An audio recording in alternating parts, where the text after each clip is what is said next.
नमस्कार. लक्षवेधीमध्ये आपल्या सगळ्यांचं स्वागत. मी प्रसाद काथे. काँग्रेसच्या स्वबळाची चर्चा नुकतीच झाली, पण त्यावर पुन्हा एकदा चर्चा करण्याची वेळ आली आहे. शिळ्या कढीला इतका ऊत का येतोय असा प्रश्न तुम्हाला पडेल, पण त्याला कारण असं आहे, ते म्हणजे शरद पवार. शरद पवारांच्या भेटीला काँग्रेसचे वरिष्ठ नेते जेव्हा पोहोचले त्यावेळेला शरद पवारांनी त्यांना स्पष्टपणे सांगितल्याचं कळतंय की जे काही स्वबळाचं ठरवायचं असेल ते काँग्रेसनं आत्ताच सांगून टाकावं. आता इथे खरा मुद्दा तर वेगळाच येतो. ज्या काँग्रेसला पवारांनी बळ देऊन 44 आमदार निवडून आणले, ती काँग्रेस स्वबळाची भाषा करणं हे पवारांना पसंत पडत नाहीये की आपला नेहमीचा हक्काचा सोबती काँग्रेस आपल्यापासून दूर गेल्यानंतर आत्ताच्या घडीला शिवसेनेसारख्या कट्टर प्रतिस्पर्धी आणि तितक्याच बेभरवशाच्या साथीनं राजकारण करता येत नाही हे कळल्यामुळे पवारांना आत्ताच्या घडीला तीव्र आणि टोकाची भूमिका घ्यावी लागते. मुळात काँग्रेसच्या स्वबळाची चर्चा ही कुठल्या उद्देशाने आहे हे स्पष्ट होणं गरजेचं आहेच, पण आत्ताच्या घडीला पवारांनी ज्या पद्धतीनं काँग्रेसची कानपिळी केली त्यानंतर ज्या स्वबळात जोर होता तोही नरमल्याचंच दिसतंय. नाना पटोले यांनी आपल्या प्रत्येक भूमिकेपासून घुमजाव करायचा जणू काही प्रण केलाय. अशा स्वरूपाची भूमिका स्वबळ प्रकरणातही दिसायला लागली आहे. स्वबळाच्या बाबतीत आता पक्ष निर्णय घेईल असं म्हणणाऱ्या नाना पटोलेंचा स्वर आता मऊ होत चालला आहे. म्हणूनच आजच्या लक्षवेधीतली चर्चा पवारांची कानपिळी.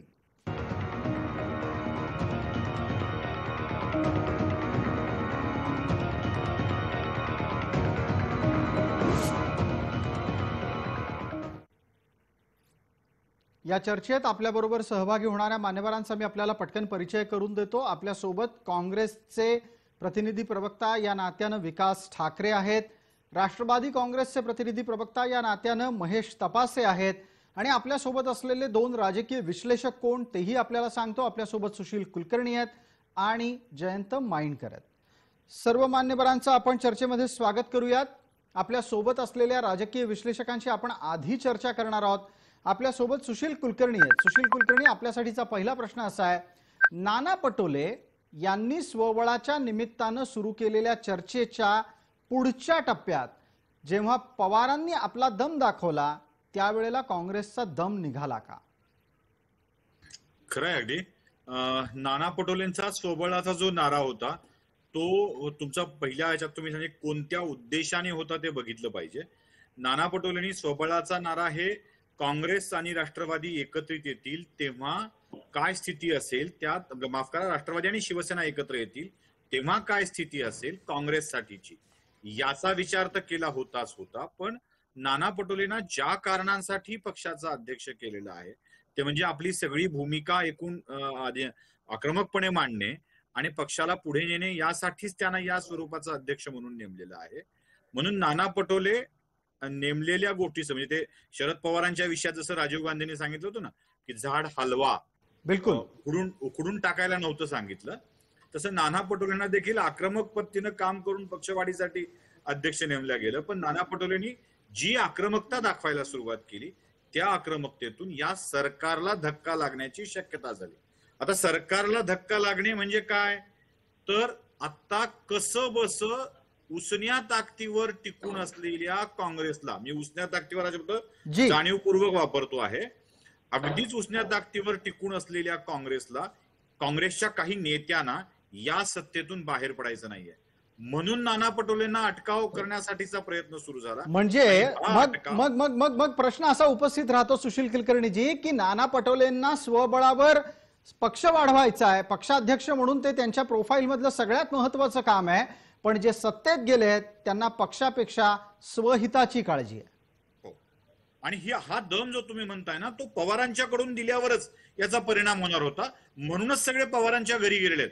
म्हणजे ही काँग्रेससाठीची अत्यंत वाईट वेळ आहे की एका प्रादेशिक पक्षाच्या प्रमुखाच्या घरी जाऊन त्यांच्या राष्ट्रीय स्तरावरच्या नेत्यांना विनंती करावी लागते की बाबांनो आमच्या माणसाला समजण्यासाठी जरा आम्ही सोबतच आहोत, आम्ही तुमच्या सोबत राहणार आहोत, काय काळजी नाही, ही सगळ्यात वाईट अवस्था आहे ती. अगदी अगदी. राष्ट्रीय जयंत पक्षासाठी. माइंडकर आपल्या सोबत आहेत. जयंतरावांना पटकन बोलतं करूयात. आपल्या सोबत काही वेळापूर्वी मी महेश तपासेंचा उल्लेख केला होता. आता या घटकेला ते जोडले गेलेले नाहीयेत, ते लवकरात लवकर जोडले जातील असा आपण प्रयत्न करतोय. जयंतराव माइंडकर चर्चेसाठी आपल्यापर्यंत येतो परत.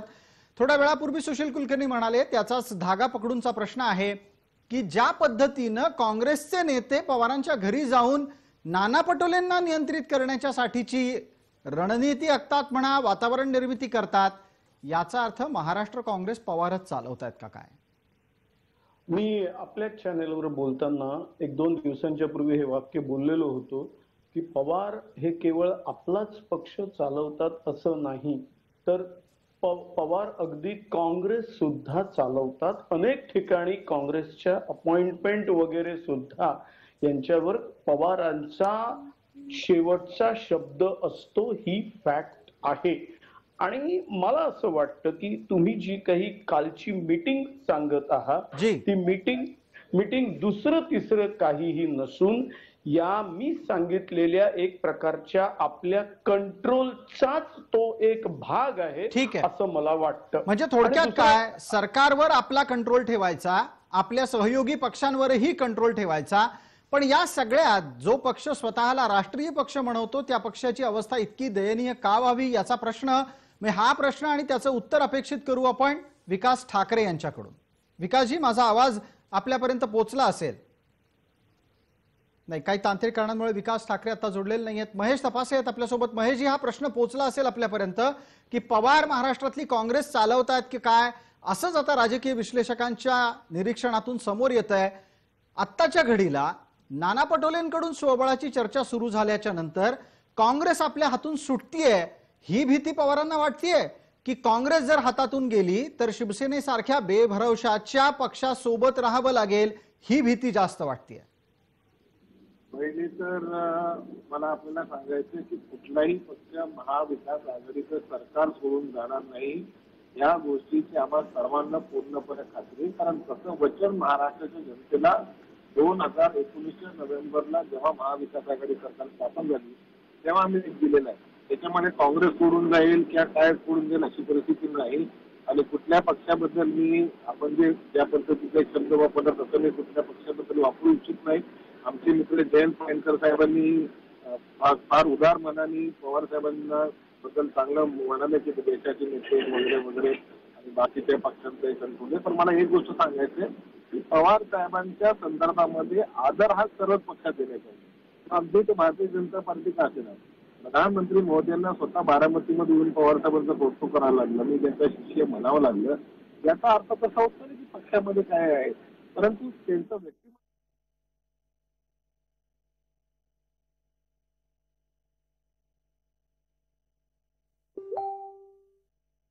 करायची नाही करायची त्या पद्धतीचा निर्णय घेतो. दुसऱ्या पक्षाने त्या चौकटीत राहून म्हणजे जसं युपीएस अलायन्स त्याला त्याच्यातल्या अनेक मुद्द्यांवर पवार साहेबांचं मार्गदर्शन असतं. काही गोष्टीवर पवार साहेब वेगवेगळी आपली रोखोक भूमिका देखील व्यक्त करतात. त्याच्यामुळे मला असं वाटतं की पवार साहेबांचा आदर हे जवळपास देशातल्या सर्वच पक्ष करतात, म्हणजे काँग्रेस असेल, भारतीय जनता पार्टी असेल. महेशजी, माझा प्रश्न मगाशी आपल्याला होता, आपल्यापर्यंत आवाज आला की नाही मला कल्पना नाही, पण मी ज्या पद्धतीने प्रश्न विचारला आणि त्यानंतर आपलं वेगळंच उत्तर चालू होतं, मी थांबवतो आपल्याला आणि त्या प्रश्नाकडे आणतो. प्रश्न हा होता की स्वबळाची चर्चा काँग्रेसने सुरू केल्याच्या नंतर राष्ट्रवादीच्या पोटात भीतीचा गोळा का आला? स्वबळाची भाषा ही काँग्रेस पक्षाने केली नाही.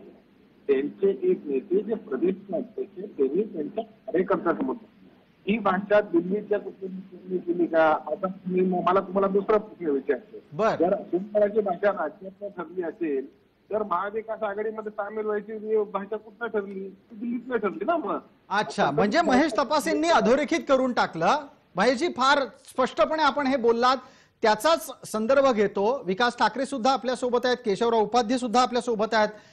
महेश तपासेंनी काय सांगितलं? कोण बोललंय? नाना पटोले बोललेत. राष्ट्रीय कोणी नेता बोललाय का? हे अशा प्रकारची वक्तव्य करून काय संकेत दिला जातोय? केशव उपाध्ये, सगळ्यात पहिल्यांदा खरं सांगायचं तर नाना पटोलेंची अवस्था म्हणजे आता अति झालं आणि हसू आलं, अशा प्रकारची मराठीत एक म्हण आहे. त्याचं प्रत्यंतर नाना पटोलेंच्या वारंवार ज्या पद्धतीने त्यांच्या सहकारी पक्षाकडून खिल्ली उडवली जाते त्यावरून स्पष्ट होतं. असं आहे की मुळामध्ये ज्या पद्धतीची पहिल्यांदा नाना पटोलेंनी विधानं केली होती ती अत्यंत गंभीर स्वरूपाची विधानं होती. त्यांचे फोन टॅप होत आहेत राज्य सरकारकडून, त्यांच्यावरती पाळत ठेवली जाते, मुख्यमंत्री उपमुख्यमंत्री गृहमंत्र्यांना त्यांचा अहवाल दिला जातो, त्यांना सुखानं जगू दिलं जात नाही. अशा इतके गंभीर आरोप त्यांनी केल्यानंतर काँग्रेसमधला एकही जण त्यांच्यासाठी पुढे आला नाही, साधा प्रवक्ता सुद्धा बोलला नाही. ते इतकी त्याच्यामध्ये की उलट एक मंत्री तर म्हणाले की आम्ही सहमत नाही पटोले जे बोलतात त्याच्याशी. आता जर काँग्रेस मुळामध्ये असं की या आता आणि तपास काय म्हणते ते आपण ऐकलं, मुळात परिस्थिती लक्षात घेतली पाहिजे. या सरकारमध्ये काँग्रेसला किंमत नाही, काँग्रेस किंमत शून्य. त्याला कोणी कारण त्यांचे मंत्री आपण ओरड बघतो आपण की त्यांच्या खात्यानं राऊत पासून अनेक जण बोलत असतात खात्यानं मदत मिळत नाही, अमुक नाही तमुक नाही. आणि दुसरं काँग्रेस पक्षात नाना पटोलेंना किती गंभीरतेने घेतलं जातं आता हा प्रश्न मोठा झालेला आहे. यावर विकास ठाकरेंचं लगेच उत्तर लागेल. केशवराव, आपल्याला केशवराव वेळेची मर्यादा असल्यानं पटकन विकास ठाकरेंना बोलतं करूया. विकास ठाकरेजी, माझा आवाज आपल्यापर्यंत येतोय? हा बोला. अगदी आतापर्यंत ज्या पद्धतीनं नाना पटोलेंचं विश्लेषण झालं, ज्या पद्धतीनं काँग्रेसचं विश्लेषण झालं, त्यात एक धागा समोर आला.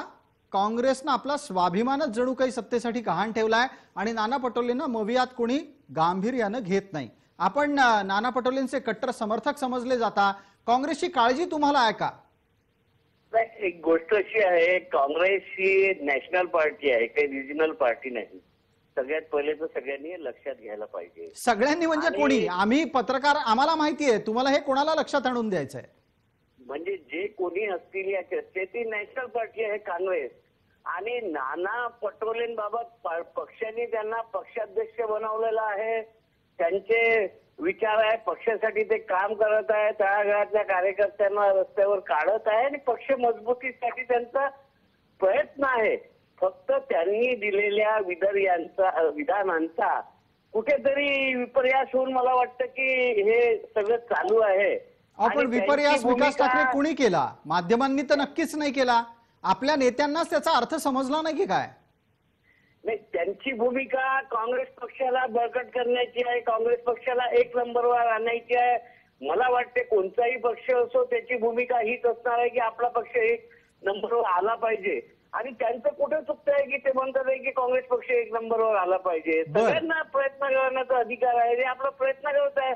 त्यांना पक्षाने जी जबाबदारी दिली आहे ती जबाबदारी आपल्या खांद्यावर घेऊन पक्ष कसा मोठा होईल यासाठी प्रयत्न करत आहेत. पक्ष मोठा करण्यासाठी ते प्रयत्न करतायत. सुशील कुलकर्णींना पटकन बोलतं करतो. विकास ठाकरे, आपल्या याच मुद्द्याच्या आधारे सुशील कुलकर्णी, नाना पटोले पक्ष मोठा करण्यासाठी प्रयत्न करत असतील तर स्वाभाविकरित्या काय होतंय पहा. मुंबईमध्ये चाळींची छोटी छोटी घरं असतात, त्याच्यामध्ये जेव्हा एखादा नवा माणूस येतो तेव्हा आतल्या लोकांना अनकम्फर्टेबल व्हायला लागतं, असहज व्हायला लागतं. मवियाच्या या 10x10च्या घरात हीच स्थिती आहे? अगदी तशीच स्थिती आहे. कारण मतदारसंघ किती आहेत आणि वाटणी कशी करायची आहे. म्हणजे एकेकाळी जेवढ्या जागा काँग्रेसने जिंकल्या होत्या तेवढ्या लढता पण येणार नाहीत अशी स्थिती राहील काँग्रेसची. जे लढल्या जेवढ्या तेवढ्या लढायला पण मिळणार नाहीत. आणि हे जे म्हणाले आता की खांद्यावर दिलंय, ते खांद्यावर दिलं, त्यांचे खांदे मजबूत करण्याचं काम कोण करणार आहे? म्हणजे खांद्यावर पक्ष न्यायचा आहे की जबाबदारी खांद्यावर दिली आहे काय कळत नाहीये. आणि सुशील कुलकर्णी एक गोष्ट आपल्याला या चर्चेत आणावी लागेल, ती अशी आहे की अहो, काँग्रेसचे 44 निवडून आले, ते सुद्धा पवारसाहेब पावसात भिजले म्हणून. सुशील कुलकर्णी, अगदी काँग्रेसची स्थिती खूपच वाईट झालेली होती आणि एक वातावरण जे तयार झालं त्या वातावरणात किमान 44 जागा तरी काँग्रेसला मिळाल्या. आज काँग्रेसच्या प्रत्येक नेत्याला, म्हणजे ते जे आता म्हणाले की पटोलेंची भूमिका आहे की पक्षाला पुढे न्यायची, पण काँग्रेसमधली आत्ताची जी मंत्रिमंडळी आहेत त्यांना हे सत्तेचं पद सोडायचं नाहीये. म्हणूनच आता मग विकास ठाकरेंना विचारावं लागेल पटकन. विकास ठाकरेजी, काँग्रेसमध्ये एक पवार गट आहे आणि एक राहुल गांधी गट आहे महाराष्ट्राच्या काँग्रेसमध्ये. असा कुठलाही गट नाही आहे. इतर लोकांना वाटतच जे या चर्चेत आहे, परंतु काँग्रेस आहे. काँग्रेस हा समुद्र आहे हो. काँग्रेस काही आताचा पक्ष थोडी नाही, तो निर्माण झाला किंवा कोणत्या पक्षातून तुटून तो आलेला आहे. विकासराव, काँग्रेस जरी काँग्रेस समुद्र असली तरी या समुद्राला भरती आहे की ओहोटी आहे? आणि जर ओहोटी असेल तर ओहोटीत सुद्धा खोल समुद्रात राहण्याच्यासाठी तुमच्याच पक्षातले बरेच जण प्रयत्न करतायत. नाना पटोलेंच्या पाठीशी काँग्रेसचे मंत्री असलेले किती जण आहेत? सगळेच लोक आहे काँग्रेसमध्ये. पक्षाध्यक्ष जो असतो त्याच्या पाठीशी सगळं आहे. फक्त आपण मला असं आता मी राजकारणात इतके दिवस झाले मला असं कुठंच दिसत नाही की कोणाच्या पाठीशी कोणी नाही. काँग्रेस पक्ष मजबूत आहे. काँग्रेस पक्ष आता हे सांगतात की उमेदवार मिळणार नाही, तर बघूया कोणत्या पक्षाला उमेदवार मिळत नाही, काय परिस्थिती आहे. काँग्रेस जो राज्यात सगळ्या ठिकाणी अच्छा, उमेदवार आहे. आता तुम्ही मुद्द्यावर आता एकदम नव्यानं वेगळं वळण सांगायची घेतलं. गरज आपण एक मुद्द्याला महत्वाचं वळण दिलं. महेश तपासे सोबत आहेत, फोनवर आहेत आपल्या सोबत. महेशजी ऐकताय का? उमेदवार मिळायचे वांदे कोणाचे होतील जर समजा स्वबळावर लढायची वेळ आली तर? स्वबळाची असल्याची त्यांनी आता त्याच्यावर त्यांनी त्याचं मत व्यक्त केलेलं आहे साहेबांनी. त्यामुळे मला वाटतं की तो विषय बोलण्याचा त्यांनी कार्यकर्ता महेशजी माफ करा, आपल्याला याचसाठी थांबवतो. आपला आवाज खरखर होतोय. डेटा ऑफ करून आपण बोलूयात. मी थोड्या वेळाने परत आपल्यापर्यंत येतो. जयंतराव वाईनकरांना पटकन बोलतं करतो.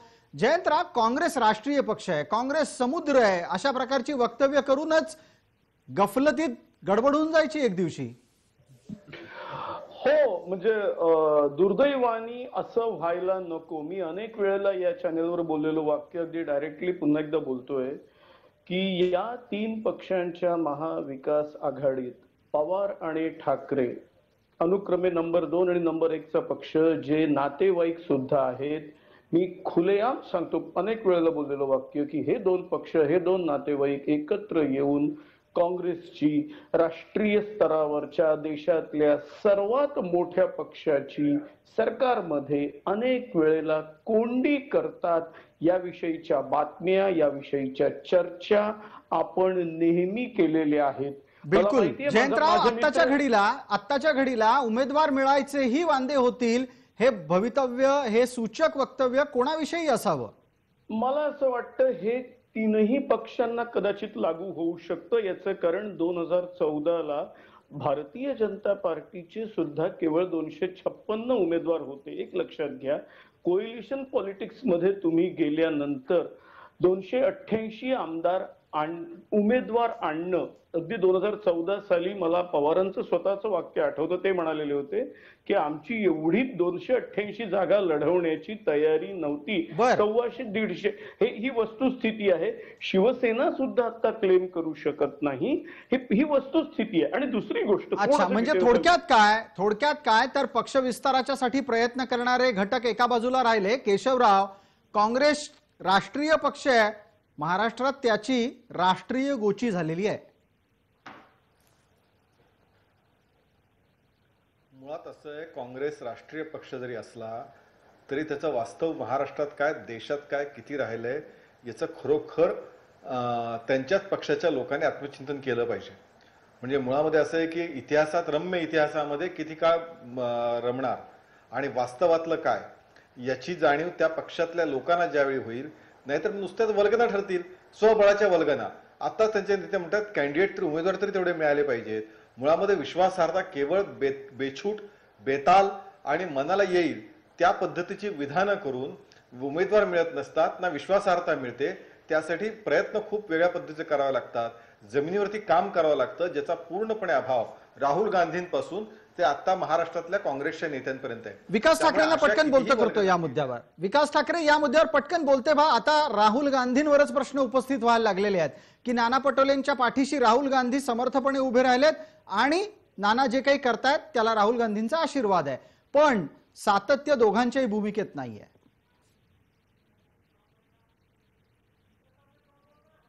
विकासजी, आपल्याला प्रश्न विचारला. काही तांत्रिक कारणांमुळे विकास ठाकरे आपल्या संपर्कापासून दूर गेलेत. जयंतरावांकडे याचं उत्तर नक्की असेल. जयंतराव बोला. प्रश्न सांगाल फक्त पुन्हा एकदा, मला काहीतरी टेक्निकल फॉलो झाला होता म्हणून. जी, मी असं म्हणालो की नाना पटोलेंच्या पाठीशी राहुल गांधी आहेत असा एक निष्कर्ष केशवरावांनी काढला आणि त्याचा पुढचा एक स्वाभाविक अर्थ असा की जे जे होतंय त्याच्या मागे राहुल गांधी आहेत, पण दुर्दैवानं राहुल गांधी आणि नाना पटोले दोघांच्याही भूमिकेत सातत्य नाही. एक वस्तुस्थिती आहे, जेवढा काँग्रेसचा 30-32 वर्षांचा माझा अभ्यास आहे ते सरळ सांगतो. काँग्रेस काय अगदी केशवरावांच्या पक्षात सुद्धा पंकजा मुंडेंनी समजा अजून 2-3 शब्द बाहेर अजून जास्त बोलल्या असत्या तर त्यांना आतापर्यंत पक्षातनं काढलं गेलं असतं. पक्षाच्या अध्यक्षाच्या संमतीशिवाय कुठलंही वाक्य पुढचं बोललं जात नाही, ही वस्तुस्थिती आहे. पण याचा अर्थ असा पक्षाचा अध्यक्ष किती वेळ आशीर्वाद देतो, कुठलीही गोष्ट किती ताणायची आणि याच्या पुढचं वाक्य मी फार महत्वाचं ते बोलतोय, हे असं चालू राहील हे मी हे सरकार फॉर्म झालं तेव्हा या चॅनलवर बोललेलो आहे. अगदी आपण असं वारंवार सांगितलेलं आहे, अधोरेखित केलेलं आहे की काँग्रेसची ही अवस्था तितके दिवस चालणार आहे जितके दिवस हे सरकार आहे. सुशील कुलकर्णी, मग इथे असा प्रश्न उपस्थित राहतो की अशा सत्तेचं कुंकू भांगेत भरून कोण सवाष्ण होतंय? हा प्रश्न तर असा गमतीशीर आहे की ज्याचं उत्तर कोण असं पर्टिक्युलर देता येणार नाहीये. खरं तर असं कोण सवाष्ण होतंय, कोणत्या पक्षाला सवाष्ण होता येणारच नाहीये, हे जे काही लोकांच्या हाताशी लागतंय. म्हणजे आपल्याकडे आमच्या मराठवाड्यामध्ये कुंभाराचा आवा लुटणे नावाचा एक प्रकार असतो. म्हणजे कुंभाराचा आवा लावत असतो आणि मग खूप बाया सवाष्णी बाया घेऊन संक्रांतीला जायचं असतं आणि त्या दिवशी तो कुंभाराचा आवा फुटतो आणि जे ज्याच्या हाताला लागेल, कुणाच्या मडकं, कुणाच्या बोळकं, कुणाचा मोठा माठ, रांजण, ते सगळं लुटायचं असतं. त्याला लुटणं म्हणतात. हे सरकार म्हणजे असा कुंभाराचा आवा लुटण्याचा प्रकार आहे. मग सुशील कुलकर्णी एक छोटासा प्रश्न, समजा हा आवा आत्ताच फुटला तर माठ कोणाच्या नशिबात येतील? आता म्हणजे जर खरंच हे स्वबळाची भाषा काही लोकांनी केली तर काही लोकांना चांगलं यश मिळेल. बाकी कोणाच्या नशिबातील असं विचारा.